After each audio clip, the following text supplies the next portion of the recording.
Bismillahirrahmanirrahim. Assalamualaikum warahmatullahi wabarakatuh. Izin memperkenalkan diri, nama saya Dede Risno.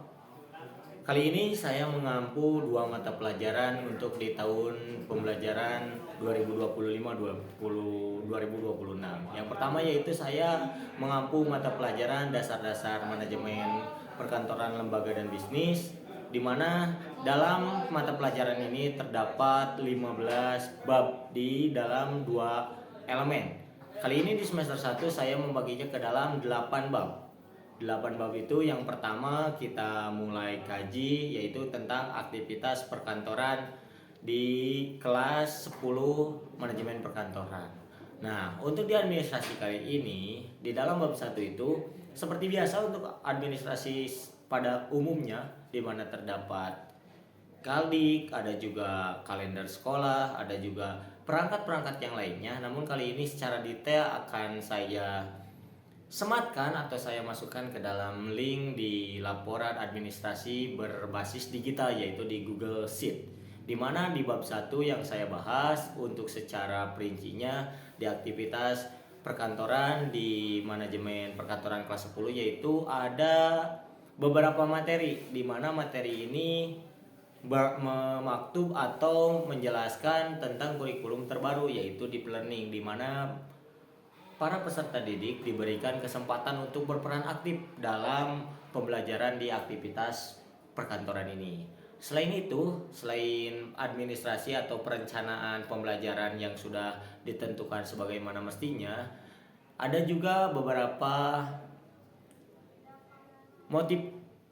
modifikasi untuk kita melaksanakan pembelajaran seperti handout yang sudah diwajibkan di sekolah, di mana handout ini terdiri dari ringkasan-ringkasan materi sehingga peserta didik dapat mengambil atau intisari dari materi aktivitas perkantoran ini secara mudah. Selanjutnya ada juga beberapa kegiatan atau rencana serta metode pembelajaran yang diterapkan kepada siswa, yaitu seperti project based learning, di mana siswa dalam aktivitas ini membuat role play, di mana siswa dikelompokkan menjadi 3 orang. Yang pertama adalah untuk mengajukan cuti, yang kedua sebagai atasan atau manajer, yang ketiga sebagai petugas arsip. Di mana kegiatan ini si siswa itu mereka bermain peran, di mana mereka mengajukan surat izin cuti, selanjutnya berlaku sebagai bos memberikan persetujuan cuti yang diajukan oleh rekan kerjanya, yang terakhir mengarsipkan untuk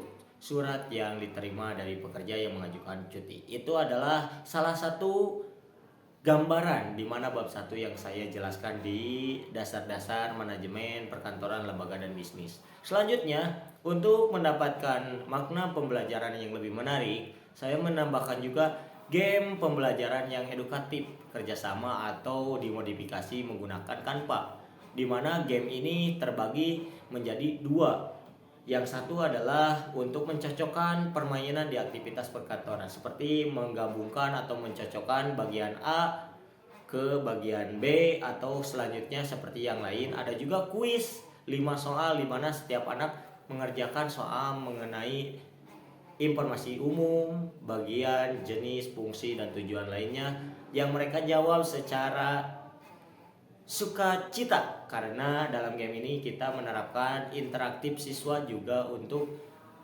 tidak membuat jenuh dalam proses pembelajaran kali ini. Seperti itu mungkin untuk di pembelajaran di bab 1, bab 2 pun sama, di bab 3 sama, sampai ke bab 8 di semester 1 yaitu e-commerce, di mana siswa mengetahui e-commerce secara umum, dampak dari e-commerce, juga bagian juga inovasi dari e-commerce tersebut. Itu adalah salah satu dari 15 bab yang akan saya sampaikan di 1 tahun ajaran ini. Selanjutnya untuk mata pelajaran yang kedua yaitu informatika, di mana di informatika ini pun sama, walaupun penerapannya di kelas 11. Dalam kegiatan kali ini saya menerapkan beberapa inovasi dalam perangkat pembelajaran. Seperti pertama, perangkat pembelajaran yang sudah 1 lembar karena di posisi kelas 11. Yang kedua, handout juga untuk memodifikasi serta meringkas intisari dari materi yang akan disampaikan. Yang ketiga, game. Sama termasuk di informatika juga, game yang dikolaborasikan dengan Canva saya terapkan untuk anak bisa menikmati proses pembelajaran, juga mengenalkan perubahan atau kemajuan teknologi sehingga anak itu dapat membuka wawasan baru, pola berpikir yang baru, sehingga anak bisa menikmati pembelajaran tidak hanya berbasis di buku, melainkan anak diberi kesempatan untuk mengedukasi, juga mengembangkan apa yang dia pikirkan. Terlebih ada sekarang kemajuan seperti ChatGPT, AI, dan yang lainnya, sehingga anak bisa membuat apapun yang mereka inginkan tetap dengan koridor mata pelajaran yang saya ampukan kepada peserta didik. Semoga dari penjelasan ini bisa menjelaskan secara tidak terperinci, namun bisa menjelaskan dan menggambarkan secara jelas administrasi guru atau administrasi pembelajaran yang akan saya sampaikan di semester 1 tahun ini. Dan untuk lebih jelasnya bisa dicek link yang sudah saya sematkan di video atau di bagian-bagian yang sudah jelas dalam perangkat pembelajaran. Terima kasih, semoga bermanfaat administrasi yang saya sampaikan dan juga semoga dapat menjadikan motivasi bagi saya terus berkembang di setiap waktu dan di setiap saat. Semoga bermanfaat. Salam bertambah wawasan. Terima kasih. Wabillahi taufiq wal hidayah. Wassalamualaikum warahmatullahi wabarakatuh. Terima kasih.